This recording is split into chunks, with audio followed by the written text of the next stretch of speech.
everyone. ഇപ്പം എൻ്റെ മക്കളെല്ലാവരും ഇങ്ങനെ വെയിറ്റ് ചെയ്തിരിക്കുന്നത് അടുത്തൊരു ലോങ് വെക്കേഷന് വേണ്ടിയിട്ടാണ് അല്ലേ. അതാണ് നമ്മുടെ ഓണം. അപ്പോൾ ഓണമൊക്കെ നമുക്ക് മനസ്സറിഞ്ഞ് ഫുൾ എൻജോയ് ചെയ്യാനും കളർഫുള്ളൊക്കെ ആക്കണമെങ്കിൽ അതിൻ്റെ ഉള്ളിൽ നമുക്ക് ഓഗസ്റ്റ് മാസം ഒരു ഓണം എക്സാം ഉണ്ട്.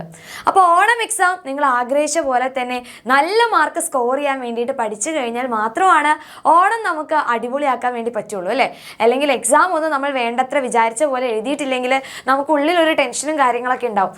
ഓണമൊക്കെ കഴിഞ്ഞ് വെക്കേഷൻ ഒക്കെ കഴിഞ്ഞ് സ്കൂളിലോട്ട് പോകുന്ന സമയത്ത് നമുക്ക് പേപ്പറൊക്കെ കിട്ടും. അപ്പോൾ പേപ്പറിൽ മാർക്ക് കുറവാണെങ്കിൽ നമുക്കതൊരു വിഷമമായിരിക്കും. പക്ഷേ നമ്മൾ വിചാരിച്ച പോലെ നല്ല മാർക്ക് ഉണ്ടെങ്കിൽ ഓണം നമുക്ക് അടിപൊളിയായിട്ട് സെലിബ്രേറ്റ് ചെയ്യാം.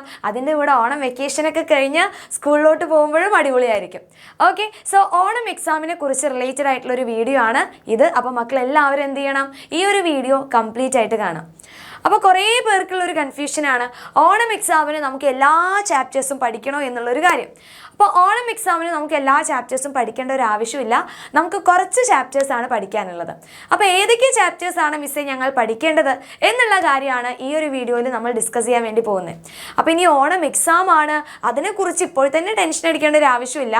നിങ്ങൾക്ക് ഓണം എക്സാമിന് നല്ലൊരു മാർക്ക് സ്കോർ ചെയ്യാനുള്ള എല്ലാ യൂസ്ഫുൾ ആയിട്ടുള്ള വീഡിയോസ് ആയിക്കഴിഞ്ഞാലും ലൈവ് ആയിക്കഴിഞ്ഞാലും ഷോർട്സ് ആയിക്കഴിഞ്ഞാലും നമ്മുടെ ഈ ഒരു ചാനലിൽ നിങ്ങൾക്ക് കിട്ടും. സോ ഇതുവരെ നമ്മുടെ ചാനൽ സബ്സ്ക്രൈബ് ചെയ്യാത്ത മക്കളുണ്ടെങ്കിൽ എന്ത് ചെയ്യുക, ഈ ഒരു വീഡിയോ ജസ്റ്റ് ഒന്ന് പോസ് ചെയ്ത് വേഗം തന്നെ നമ്മുടെ ചാനൽ ഒന്ന് സബ്സ്ക്രൈബ് ചെയ്യാം. ഓക്കെ, സോ അങ്ങനെയാണെങ്കിൽ നിങ്ങളുടെ ഓണം എക്സാമിന് നിങ്ങൾക്ക് ഏതൊക്കെ ചാപ്റ്റേഴ്സാണ് പഠിക്കാനുള്ളത് എന്നുള്ള കാര്യത്തിലോട്ട് നമുക്ക് കിടക്കാം. സോ നമ്മുടെ 4ാം ക്ലാസ്സിൽ പഠിക്കുന്ന കുട്ടികൾക്ക് ഏതൊക്കെയാണ് ഓണം എക്സാമിന് പഠിക്കുന്നതെന്ന് ചോദിച്ചു കഴിഞ്ഞാൽ നമ്മുടെ EVSൽ നിങ്ങൾക്ക് 3 ചാപ്റ്റേഴ്സാണ് പഠിക്കേണ്ടത്. അതിൽ ഫസ്റ്റ് ചാപ്റ്ററാണ് ജീവികളും ചുറ്റുപാടും, രണ്ടാമതാണ് ഇന്ത്യ എൻ്റെ രാജ്യം, മൂന്നാമതാണ് ചിറകുള്ള കൂട്ടുകാർ എന്ന് പറയുന്ന ചാപ്റ്റർ. അപ്പോൾ ഈ 3 ചാപ്റ്റർ റിലേറ്റഡ് ആയിട്ടായിരിക്കും നിങ്ങൾക്ക് ഓണം എക്സാമിന് ക്വസ്റ്റ്യൻസ് ഉണ്ടായിരിക്കാം. ഇനി മാത്സിൻ്റെ കേസ് നോക്കിക്കഴിഞ്ഞാൽ ഇതുപോലെ 3 ചാപ്റ്റർ തന്നെയാണ് വരുന്നത്. അതിലെ ഫസ്റ്റ് ചാപ്റ്ററാണ് വരകൾ രൂപങ്ങൾ, ആയിരവും കടന്ന് എത്ര സംഖ്യകൾ. ഓക്കെ, ഇനി നെക്സ്റ്റ് നമ്മുടെ ഇംഗ്ലീഷ് നോക്കുകയാണെങ്കിൽ നിങ്ങൾക്ക് 2 യൂണിറ്റിൽ നിന്നാണ് ക്വസ്റ്റ്യൻസ് വരിക. നമ്മുടെ യൂണിറ്റ് 1ഉം യൂണിറ്റ് 2ഉം വരും. ഓക്കെ, അപ്പോൾ ഇത്രയും ചാപ്റ്റേഴ്സാണ് നിങ്ങൾക്ക് പഠിക്കാനുള്ളത്. അപ്പോൾ ഇതൊന്നും ആലോചിച്ച് നിങ്ങൾ ടെൻഷൻ അടിക്കേണ്ട ആവശ്യമില്ല.